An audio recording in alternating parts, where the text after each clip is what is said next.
You may have noticed an accelerating cycle in Washington lately. Here's what it looks like.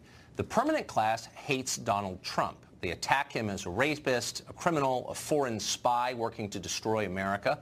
Trump, because he watches more bad television than is healthy, sees these attacks and then responds with hostile tweets attacking his critics. His critics then point out those tweets as evidence that Trump is every bit as bad as they said he was, and so on. Well, the latest installment of the saga took place over the weekend. CNN political analyst David Gergen warned that Trump's criticism of the media proves he's a would-be dictator. Watch.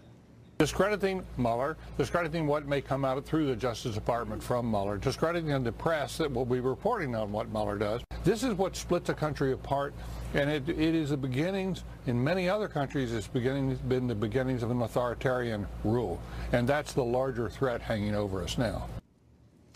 Well, that's kind of hilarious. The irony, of course, is that David Gergen spent much of his own career in government, not simply criticizing reporters, but actively lying to them, as is the custom. Was that the behavior of a despot? Pretty funny. But pause and consider this seriously for a minute. Authoritarianism, that's what our ruling class says it fears. They tell us that all the time. Okay, let's say you really were an authoritarian and you wanted to weaken American democracy and impose a kind of oligarchy on the country.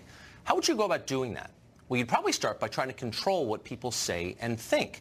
If citizens dissented from the mandated orthodoxy or dared to consider unauthorized ideas, you'd target them. You'd shame them on social media. You'd shout them down in public. You'd get them fired from their jobs. You'd make sure everybody was afraid to disagree with you.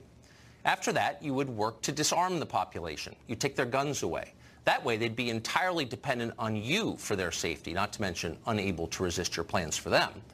Then, just to make sure you'd quelled all opposition, you'd systematically target any institution that might oppose or put brakes on your power. You'd be especially concerned about churches, the family, and independent businesses. You'd be certain to undermine and crush those using laws and relentless propaganda.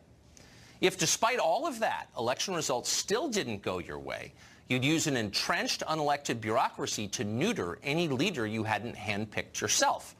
But you'd be shaken by an election like that. You'd resolve never to allow one again. And to make sure of that, you'd work tirelessly to replace the old and ungrateful population with a new and more obedient one. That's what you do. Sound familiar? We're not talking about Donald Trump. For all of his faults, Trump isn't doing any of that. Our ruling class is. And that's what all these issues are really about. The speech codes, the calls for gun control, the relentless attacks on the nuclear family, the demands for unlimited mass immigration. None of that is designed to help you.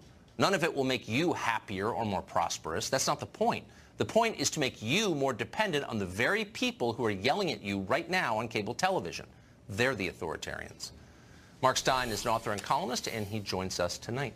Mark, authoritarians, it's a little ironic that these people are calling the population that while they're simultaneously trying to control the population by any means necessary.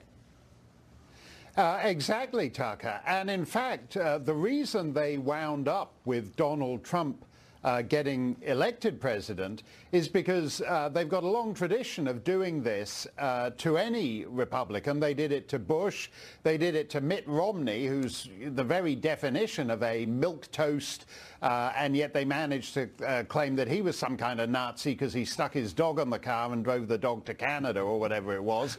And in the end, Donald Trump was the only guy who could withstand the kind of careless demonization that goes on.